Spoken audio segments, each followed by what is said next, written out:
വലിയൊരു ആകാംക്ഷയ്ക്ക് വിരാമമിട്ടുകൊണ്ട് ഇന്നലെ ജി സുധാകരൻ പത്രസമ്മേളനം നടത്തി.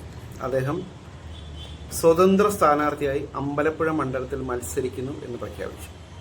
സ്വാഗതാർഹമായ ഒരു തീരുമാനമാണ്.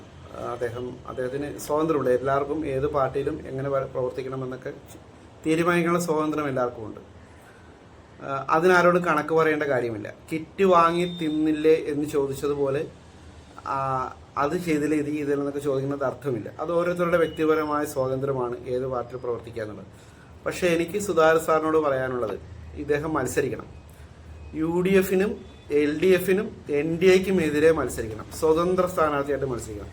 ആരുടെയും പിന്തുണയില്ലാതെ സ്വതന്ത്ര സ്ഥാനാർത്ഥിയായിട്ട് മത്സരിച്ച് ജയിച്ച് അദ്ദേഹത്തിന് ജനപിന്തുണ ബോധ്യപ്പെടുത്തണം. അങ്ങനെ ആയിരിക്കണം അദ്ദേഹം പ്രതികാരം ചെയ്യേണ്ടത്. അല്ലാതെ ഏതെങ്കിലും മുന്നണിയുടെ ഭാഗമായിട്ട് നിന്ന് ജയിച്ചാൽ, ഇപ്പോൾ UDF-ന്റെ പിന്തുണയോടുകൂടിയാണ് അദ്ദേഹം ജയിച്ചു വരുന്നെങ്കിൽ ആ വിജയം ഒരിക്കലും ജി സുധാകരൻ്റെ വിജയമാകത്തില്ല, അത് UDF-ന്റെ വിജയമാകും. അപ്പോൾ അങ്ങനെ ഒരു ഗതികെട്ട വിജയത്തിലേക്ക് പോകണോ എന്നുള്ളത് ശ്രീ ജി സുധാകരൻ ചിന്തിക്കുന്നത് നല്ലതായിരിക്കും. കാരണം എനിക്ക് അദ്ദേഹത്തിനെ ഇഷ്ടമാണ്. അദ്ദേഹത്തിൻ്റെ പല നിലപാടുകളോടും അദ്ദേഹത്തിൻ്റെ വികസന സ്വപ്നങ്ങളോടൊക്കെ ഒരുപാട് യോജിക്കുന്ന ഒരാളാണ്. പക്ഷേ എനിക്ക് ഇന്നത്തെ ഒരു അവസ്ഥ കാണുമ്പോൾ സങ്കടം വരാറുണ്ട്. കാരണം അദ്ദേഹത്തിന് വേണ്ടി വിടുപണി ചെയ്ത കുറേ അടിമകളുണ്ടായിരുന്നു. അദ്ദേഹത്തിൻ്റെ ഭാഷയിൽ പറയുകയാണെങ്കിൽ ഫാദർലെസ് പൊളിറ്റിക്കൽ ക്രിമിനൽസ്. ആ പൊളിറ്റിക്കൽ ക്രിമിനൽസിൻ്റെ ആക്രമണത്തിന് ഇരയായ ഒരു വ്യക്തിയാണ് ഞാൻ.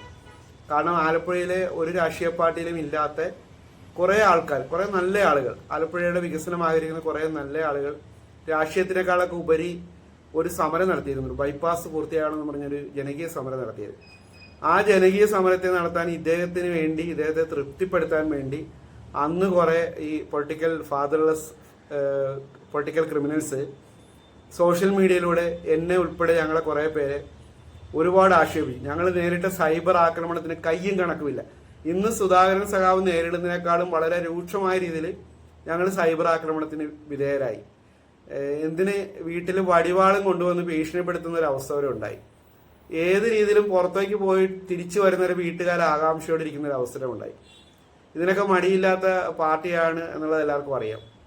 പക്ഷെ ഇന്ന് അദ്ദേഹത്തിന് മുന്നിൽ ഓച്ചാനിച്ച് നിന്ന് അദ്ദേഹത്തിന് വേണ്ടി വിടുപണി ചെയ്ത ഈ ഫാദർലെസ് പൊളിറ്റിക്കൽ ക്രിമിനൽസ് ഇന്ന് അദ്ദേഹത്തെ തെറിവിളിക്കുന്നത് കാണുമ്പോൾ സത്യം പറഞ്ഞാൽ സങ്കടം വരുന്നത്. പക്ഷെ അതിന്റെ പിന്നിൽ ഒരു രാഷ്ട്രീയമില്ലെന്നൊരു സംശയം. കാരണം ആദ്യ പത്രസമ്മേളനം നടത്തുമ്പോൾ അദ്ദേഹത്തിന്റെ തീരുമാനം അപക്വമായി എന്ന് ചിന്തിക്കുന്ന കുറെ ആൾക്കാരുണ്ടായിരുന്നു. സാധാരണക്കാരാണ് ജനങ്ങൾ, രാഷ്ട്രീയക്കാരല്ല സാധാരണക്കാർ.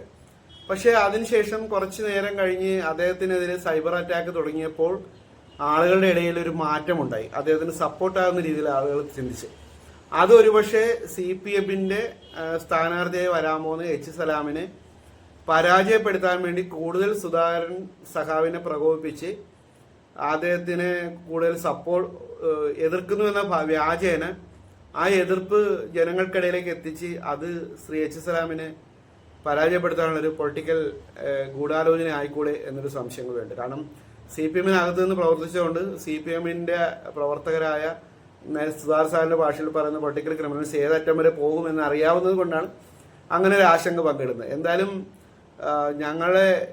ഞങ്ങളുടെ കൂടെ നിന്ന് ഈ ബൈപ്പാസ് സമരത്തിൽ ഞങ്ങളുടെ കൂടെ നിന്ന് ഞങ്ങളെ ഒറ്റിക്കൊടുത്തവരും സുധാകർ സാറിന്റെ രാഷ്ട്രീയ ജീവിതത്തെ ചോദ്യം ചെയ്തുകൊണ്ട് പോസ്റ്റിട്ട് കാണുമ്പോൾ സത്യമായ സന്തോഷമുണ്ട്, സങ്കടമുണ്ട്. പക്ഷെ എന്തായാലും അദ്ദേഹത്തിനെ വ്യക്തിപരമായി ആക്രമിക്കുന്നത് നല്ലൊരു തീരുമാനമല്ല. പിന്നെ നേരത്തെ പറഞ്ഞ പോലെ കിറ്റ് വാങ്ങി തിന്നില്ലെന്ന് ചോദിക്കുന്ന പോലെ അദ്ദേഹത്തിന് പാർട്ടി നൽകിയ കഴിഞ്ഞ ദിവസം ഒരു സഖാവ് ഇട്ടിരിക്കുന്നുണ്ട്, പാർട്ടിയുടെ ഉച്ഛിഷ്ടം തിന്നു വളർന്ന സുധാകരൻ എന്നിട്ടിരിക്കും. അപ്പോൾ പാർട്ടി ഉച്ഛിഷ്ടമാണ് എല്ലാവർക്കും കൊടുക്കുന്നത്. ആ പാർട്ടിയുടെ ഉച്ഛിഷ്ടം തിന്നുന്നതുകൊണ്ടാണോ ഇങ്ങനെ ഇത്തരം നിലവാരം കുറഞ്ഞ ഒരു അവസ്ഥയിലേക്ക് പാർട്ടി സഖാക്കൾ പോകുന്നതെന്ന് സംശയമുണ്ട്. എന്തായാലും ഞങ്ങളെ ആക്രമിക്കുന്നതിന് ആസ്വദിച്ച അങ്ങേക്ക് ഇങ്ങനൊരു ഗതി വന്നതിൽ വളരെ സങ്കടമുണ്ട്, സഹതാപമുണ്ട്. എന്തായാലും അദ്ദേഹം ജയിച്ചു വരട്ടെ, സ്വതന്ത്ര സ്ഥാനാർത്ഥിയായിട്ട് ആരുടെയും പിന്തുണയില്ലാതെ ജയിച്ചു വരട്ടെ. അതല്ലേ ഹീറോയിസം. ആ ഹീറോയിസം കാണാനായിട്ട് അമ്പലപ്പുഴ ജനങ്ങൾ കാത്തിരിക്കുകയാണ്.